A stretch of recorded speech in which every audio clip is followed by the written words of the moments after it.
हमें किसी को ऊंचा देखना है, ना किसी को हमें नीचा देखना है।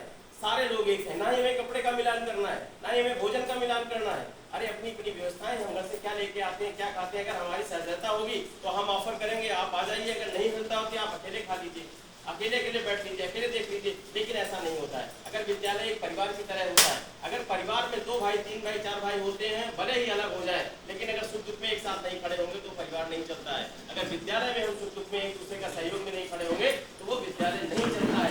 आज की सबसे बड़ी विषम परिस्थितियां हैं जो हम एक साथ काम नहीं करना चाहते हैं, एक दूसरे की टांग खींचने में, वीडियो बनाने में, व्यवस्था बिगाड़ने में लगे हुए हैं। ऐसी व्यवस्थाएं नहीं होनी चाहिए। मैं तो अपने शिक्षा मित्र साथियों से यही कहता हूँ कि अध्यापक वर्ग से इतना प्यार करो, इतनी व्यवस्था करो, इतनी चीज करो, इतनी उनकी व्यवस्थाओं को देखो कि शायद वो पिघल जाए। अगर नहीं पिघलते हैं तो बहुत ज्यादा टकराने की जरूरत नहीं है। उन्हें अपना काम करने दीजिए, आप सहयोग में रहिए। अगर आप काम नहीं कर पाते तो उनको मना कर दीजिए कि महोदय मैं ये काम नहीं कर सकता हूँ, मैं शिक्षा कार्य करूंगा। मोस्टली मैंने देखा है, बीओ से बात होती है, उन्होंने कहा है कि मैं शिक्षा मित्र को मैंने शिक्षा कार्य में लगा दिया है। वो शिक्षा कार्य करेंगे, वो विद्यालय के कार्य नहीं करेंगे। लेकिन ऐसा नहीं होता है। मैं विद्यालय में उपस्थित रहता हूँ, मैं खुद अपनी बात बता रहा हूँ। मैं कितना जाता हूँ, मैं कितना पढ़ाता हूँ, मैं क्या करता हूँ, ये एक विषय नहीं है। लेकिन जितनी देर मैं विद्यालय में रहता हूँ, मैं शिक्षण कार्य में, अन्य कार्य में, जो भी हमें हेडमास्टर के द्वारा दिशा निर्देश दिया जाता है, मैं उसमें सम्मिलित रहता हूँ और कभी इस बात को नहीं मना करता हूँ कि मैं सर ये काम नहीं करूँगा। आज तक मैंने कोई ड्यूटी मना नहीं की, हालांकि लगाई जाए या न लगाई जाए, मैं उस विषय पे नहीं जाना चाहता। लेकिन अगर ड्यूटी मेरी लग गई तो मैं अपनी ड्यूटी कटवाने के लिए कभी नहीं गया, एप्लीकेशन नहीं दी।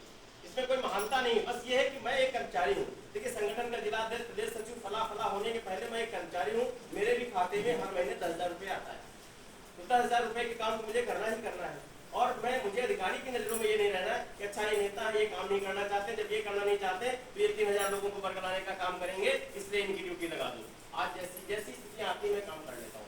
तो सबसे बड़ा विषय है, मैं यही संदेश देना चाहता हूँ और निवेदन के साथ संदेश देना चाहता हूँ कि शिक्षा मित्र साथियों से और अपने अध्यापक बड़े भाइयों से, छोटे भाइयों से, कि आपस में सामंजस्य बना करके हम लोग काम करें, एक दूसरे को समझें। अगर बड़ा है, सर हमारे बहुत अच्छे सर हैं मिलने वाले, सारे मुझे बहुत पसंद करते हैं, कि मैं ये कहता हूँ जब आप लोग सामंजस्य बना लोगे तो ऊपर बातें ही नहीं जाएंगी, विद्यालय की बातें विद्यालय में ही रहेंगी। आप एक दूसरे का सहयोग करो, शिक्षा कार्य में, छुट्टियों में, आने जाने में। अच्छा 10 मिनट लेट हो गया, अध्यापक क्या कर सकता है? चोरी तो कर सकता है, क्या है कि समय की काहे के लिए करता है? क्योंकि वो पहुंच नहीं पाता है, गाड़ी पंचर हो गई, लड़का बीमार हो गया, पत्नी परेशान हो गई, पिताजी भी, परिवार है उनका यार। अगर 10-15-20 मिनट कोई लेट हो जाता है, उसका वीडियो बना दिया जाता है, उसको अंदर नहीं आने दिया जाता है, उसको बैठने नहीं दिया जाता है, उसको कहा जाता है तुम शिक्षा में तुम अध्यापक। देखो दोनों तरफ से वाइस वर्सा समस्याएं हैं, दोनों तरफ से समस्याएं। आज की डेट में दोनों को संभाल करके अपने विद्यालय परिवार की तरह काम करना चाहिए। और जहां तक हो सकता है हम कोशिश यही करते हैं, कभी अपने साथियों को इस मैटर में उत्तेजित करने का काम नहीं करते कि जाइए तुम अध्यापक को जो कहना हो कर दो, हम तुम्हारे साथ खड़े हैं। नहीं, अगर कोई बात है तो वहां बैठ करके बात होगी, दोनों की बातें सुनी जाएंगी और दोनों की बातें सुनने के बाद जो निर्णय आएगा उस पर फैसला होगा। 21-22 साल हो गया मैं इस विभाग में हूँ और ऐसा नहीं, बहुत नए नए लड़के आ रहे हैं अध्यापक, 68,000-69,000 सब नए नए लड़के आ गए। हमारे अपने वर्ग से छोड़ दो तो बहुत नए नए लड़के आ गए, हम उनका भी सम्मान करते हैं, वो भी मेरा सम्मान करते हैं।